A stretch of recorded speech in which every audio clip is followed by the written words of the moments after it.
cellule assignée à, point milieu l'homme Verseau, R, est placé dans la cellule assignée à, point milieu Taureau le Taureau, Terre, est placé dans la cellule attribuée à, point milieu enfin, le Lion du Lion, Feu, est placé dans la cellule attribuée à. 2. Regardez maintenant la première rangée de carrés serviles sous la croix du calvaire et reportez-vous au tableau indiquant quelle lettre du tétragramme lui est attribuée. Cette rangée est assignée à dans ce cas, ce qui signifie que tous les signes de ce rang seront cardinaux, de gauche à droite. Point milieu le symbole kéroubique en haut de la première colonne est l'aigle, O. Donc le signe zodiacal dans cette cellule sera le cardinal O, Cancer. Point milieu le symbole kéroubique en haut de la deuxième colonne est le symbole Verseau de l'homme, R. Donc le signe dans cette cellule sera le cardinal R, Balance. Point milieu le symbole kéroubique en haut de la troisième colonne est le Taureau, Terre. Donc le signe de cette cellule est le cardinal Terre, Capricorne. Point milieu enfin, le symbole kéroubique au sommet de la quatrième colonne est le Lion, Feu.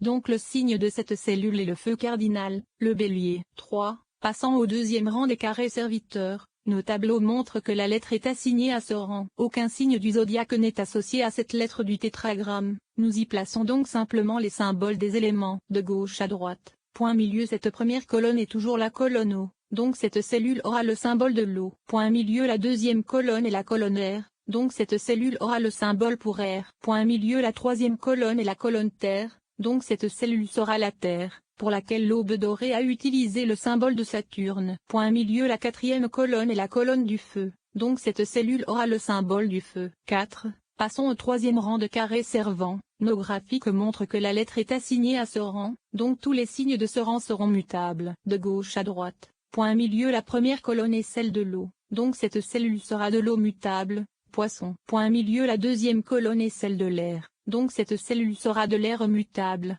Gémeaux. Point milieu la troisième colonne est celle de la terre, donc cette cellule sera une terre mutable, Vierge. Point milieu la quatrième colonne est la colonne du feu, donc cette cellule sera le feu mutable, Sagittaire. 5. Nous arrivons enfin au quatrième et dernier rang de carrés serviteurs. Les graphiques montrent que la lettre est assignée à ce rang, donc tous les signes de ce rang seront fixes, de gauche à droite. Point milieu cette première colonne est la colonne O, donc cette cellule sera fixée au Scorpion. Point milieu la deuxième colonne est celle de l'air, donc cette cellule sera fixée sur l'air, Verseau. Point milieu la troisième colonne est celle de la terre, donc cette cellule sera fixée terre, Taureau. Point milieu la quatrième colonne est la colonne du feu, donc cette cellule sera du feu fixe, Léo. Vous avez maintenant les associations élémentaires et astrologiques pour chaque cellule entourant la croix du calvaire dans le sous-quadrant du feu de la tour de garde orientale. En suivant les instructions ci-dessus et en vous référant au tableau du tétragramme appliqué au tour de garde, vous pouvez découvrir ces associations pour n'importe lequel des 320 carrés kérubes et serviteurs à travers toute la grande table de la Terre. On peut également établir les associations astrologiques et kabbalistiques de toutes les cellules des grandes croix et des croix de calvaire dans les tours de garde. Cependant, elles suivent un ensemble de règles différentes qui représentent une pratique avancée dépassant quelque peu cette introduction pour débutants. J'ai choisi de me concentrer entièrement sur les carrés kérubiques et serviteurs des sous-quadrants, car ce sont ceux que vous utiliserez le plus souvent dans un but pratique de magie. Si vous souhaitez étudier les mystères avancés des tours de garde, je vous renvoie soit au concours Soft Force lui-même, soit au Book of the Concours Soft Vatoctoir de Tabata Cicero, plus récent. La géomancie et les tours de guet. La géomancie signifie divination par la terre, et c'était l'une des méthodes de divination privilégiées par la Golden Dawn. Pour expliquer brièvement, elle consistait à utiliser un bâton consacré pour faire un nombre aléatoire de trous dans le sol, ou une boîte de terre, tout en se concentrant sur une question. C'est ce qu'on appelle le skiing. Le nombre de points obtenus permettait ensuite de calculer l'une des 16 figures géomantiques. Lors d'une simple lecture,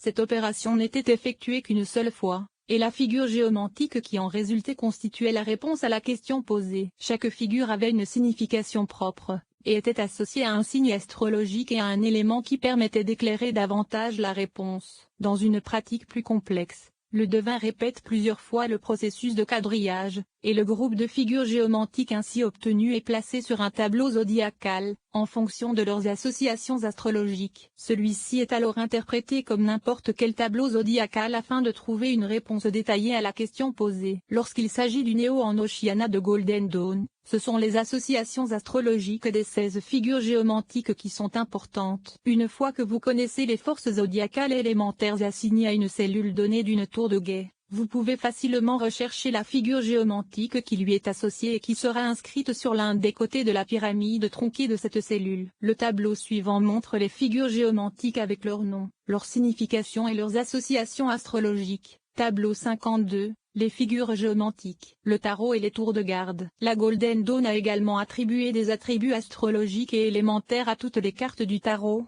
un système de divination qu'elle tenait en plus haute estime que la géomancie. Par exemple, les 4 couleurs du petit arcane étaient attribuées au feu, bâton, à l'eau, coupe, à l'air, épée, et à la terre, pentacle. Les cartes de ces couleurs, numérotées de 2 à 10, se voyaient attribuer un signe zodiacal à partir de leur triplicité élémentaire. Par exemple, les cartes numérotées de la couleur des baguettes représentent le bélier, le lion et le sagittaire. La couleur des coupes représentait le cancer, le scorpion et les poissons. La couleur des épées représente la balance, le verseau et les gémeaux. Enfin, la couleur des pentacles représente le capricorne, le taureau et la vierge. L'arcane majeur était lui aussi associé aux forces astrologiques. Il y a 22 cartes dans l'arcane majeur, et elles étaient assignées aux 12 signes du zodiaque, aux 7 planètes et à 3 des 4 éléments. La Terre était exclue, mais la carte de Saturne faisait office de carte de la Terre dans les arcanes majeurs. 196, les 22 lettres de l'alphabet hébraïque étaient également attribuées à ces mêmes cartes, se voyant attribuer les mêmes forces astrologiques que le tarot. Enfin, même les cartes de cour des arcanes mineurs roi, reine, chevalier et valet, étaient attribuées aux sous-éléments. Ainsi, par exemple, le roi de la couleur des bâtons représentait le feu du feu. Sa reine représentait l'eau du feu, son chevalier, ou prince, représentait l'air du feu, et le valet, ou page, représentait la terre du feu. Ces 4 rois représentaient les mêmes 4 sous-éléments dans chaque couleur. Pour cette raison, il est possible d'attribuer une carte de tarot à presque toutes les cellules des tours de guet et même à la table de l'union. Celle-ci serait également utilisée pour la formation d'une pyramide tronquée. Par conséquent, je vais fournir ici une liste des cartes de tarot et de la force astrologique que chacune représente. Je limiterai cette liste, pour l'instant, aux arcanes majeurs et aux cartes de cour des arcanes mineurs. Les cartes numérotées des arcanes mineurs, qui représentent les triplicités,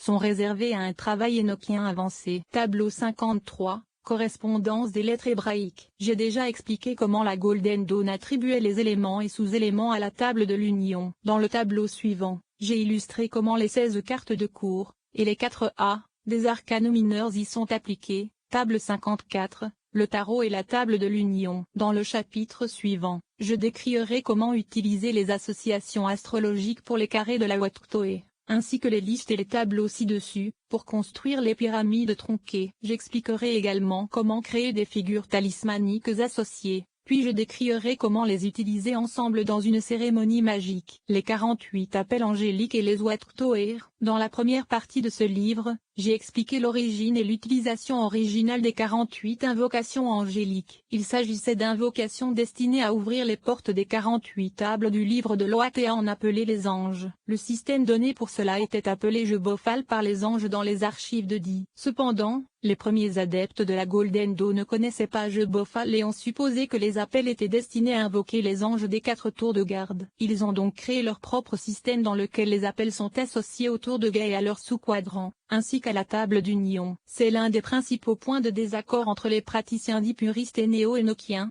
bien que certains pensent que le système de la Golden Dawn a ses mérites malgré l'association plus ancienne des appels à Loat. L'argument est que les Huatctoé sont en fin de compte connectés à Loat, ce qui est vrai, et donc il ne serait peut-être pas carrément incorrect d'utiliser les appels en conjonction avec eux. Quoi qu'il en soit, le système Golden Dawn utilise les appels pour convoquer sa hiérarchie unique d'anges de la tour de garde depuis plus de 100 ans, et il a donc une longue tradition pour le soutenir. Si vous choisissez d'utiliser des techniques néo-énochiennes, vous devrez savoir quels appels sont utilisés pour ouvrir les différentes parties de la grande table. Les associations sont les suivantes. Appel 1, utilisé pour invoquer les forces de la table de l'union dans son ensemble. Cet appel est toujours utilisé dans les invocations néo-anoïennes. Appel 2, utilisé pour invoquer les forces spirituelles pures de la table d'union, représentées sur la tablette par la première lettre de chaque ligne, E, H, N, B. Appel 3, utilisé pour invoquer l'élémentaire R. Il concerne la ligne XAR de la table de l'union, la tour de guet orientale dans son ensemble et le sous-quadrant terre de l'air.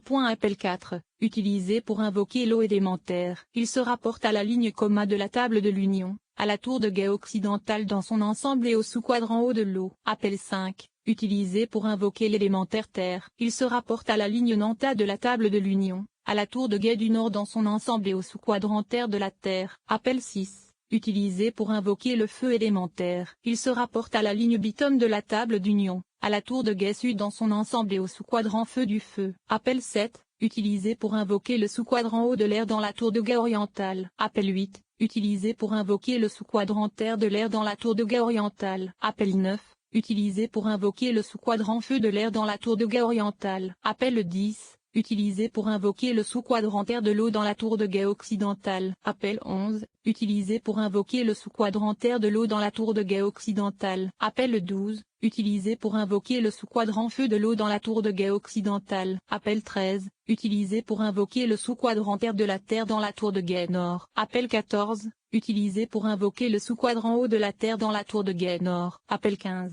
Utilisé pour invoquer le sous-quadrant feu de la Terre dans la tour de guet nord. Appel 16. Utilisé pour invoquer le sous-quadrant terre de feu dans la tour de guet sud. Appel 17. Utilisé pour invoquer le sous-quadrant de l'eau du feu dans la tour de guet sud. Appel 18. Utilisé pour invoquer le sous-quadrant terre de feu dans la tour de guet sud. Appel 1948. Utilisés exactement comme ils étaient prévus dans le système original de 10 pour ce qui est les parties de la Terre et les 30 étires. Comme cet aspect du système est expliqué en détail dans la section 10 puriste de ce grimoire, j'y renverrai le lecteur pour plus d'informations. La seule différence est que les invocations du style Golden Dawn seraient utilisées pour les rituels de Scrying plutôt que pour le style de rituel de Di, la magie des anges de la Renaissance. Pour en savoir plus sur les méthodes rituelles de la Golden Dawn, voir le chapitre 13. Chapitre 13 Création d'une pyramide tronquée néo-énochienne. Pyramide tronquée. Choisir un carré. Définissez votre objectif magique pour utiliser le système de Néo en Oceana de la Golden Dawn à des fins magiques pratiques. Vous devrez d'abord choisir une cellule de la grande table, et pour ce faire, vous devrez définir votre objectif magique. Une fois que vous savez ce dont vous avez besoin, déterminez quel tour de garde et quel sous-quadrant contient le S-non S de l'ange ou des anges que vous devez invoquer. J'ai abordé ce sujet au chapitre 12. Vous devez d'abord décider lequel des 4 éléments régit le but de votre magique. De nombreux livres ont été écrits sur les 4 éléments et les différents aspects de la vie qu'ils régissent. Je serai donc assez bref ici. Le feu régit tout ce qui implique l'énergie, la passion, la domination, la victoire, etc. L'eau régit les émotions, la créativité, le bonheur, etc. L'air régit l'intellect, les sciences, les affaires, les voyages, etc. Et la terre régit le monde physique, le foyer, la famille, l'argent, etc. Vous devez ensuite affiner votre objectif magique en fonction des sous-éléments. Par exemple, si vous décidez que votre objectif magical implique le feu de la passion, vous pouvez alors déterminer si cette passion concerne l'amour, eau de feu, la science ou les affaires, air de feu, votre maison ou l'argent, terre de feu, etc. Si aucun sous-élément ne semble convenir, vous pouvez simplement choisir l'élément pur en utilisant, par exemple, le feu du feu. Veillez à choisir le bon sous-élément. Par exemple, l'eau de l'air pourrait être invoquée pour apporter le bonheur dans votre entreprise ou votre domaine d'études. Dans la nature, elle représente la pluie, la grêle, les nuages et le brouillard. D'autre part, l'air de l'eau serait invoqué pour apporter la puissance de votre intellect dans des domaines de la vie généralement dominés par l'émotion. Ainsi, il peut vous aider à prendre de bonnes décisions dans vos relations émotionnelles. Dans la nature, il représenterait les vagues qui oxygènent les eaux de la mer. Comme vous pouvez le constater, il s'agit d'un élément très différent de l'eau de l'air. Choisissez donc votre sous-élément avec soin. Une fois que vous aurez pris cette décision, vous saurez quel sous-quadrant de la tour de garde répond à vos besoins. À des fins spirituelles supérieures, vous devriez invoquer un ou plusieurs des chérubs situés au-dessus des bras de la croix du calvaire dans ce sous-quadrant. À des fins plus pratiques, vous voudrez invoquer un ou plusieurs des anges serviteurs. La cellule de la tour de garde que vous choisirez sera celle qui contient la première lettre du nom de l'ange. Dans la plupart des cas, vous appellerez probablement un seul des 4 anges primaires dont les noms apparaissent sous les bras de la croix du calvaire. Il est possible d'appeler plus d'un ange à la fois. Cependant, étant donné que vous ne ferez probablement qu'une seule pyramide tronquée par rituel, vous voudrez peut-être appeler uniquement l'ange dont le nom commence par la lettre située au sommet de cette pyramide. Construction de la pyramide tronquée. Figure 78, une pyramide tronquée. Maintenant, Assemblons votre pyramide. Voici à quoi ressemble la figure lorsqu'elle est dessinée en 2 dimensions sur le papier. Voici à quoi ressemblerait une pyramide tronquée si vous vous trouviez au-dessus d'elle en regardant directement vers le bas. Le carré central est le sommet de la pyramide, et les parties numérotées sont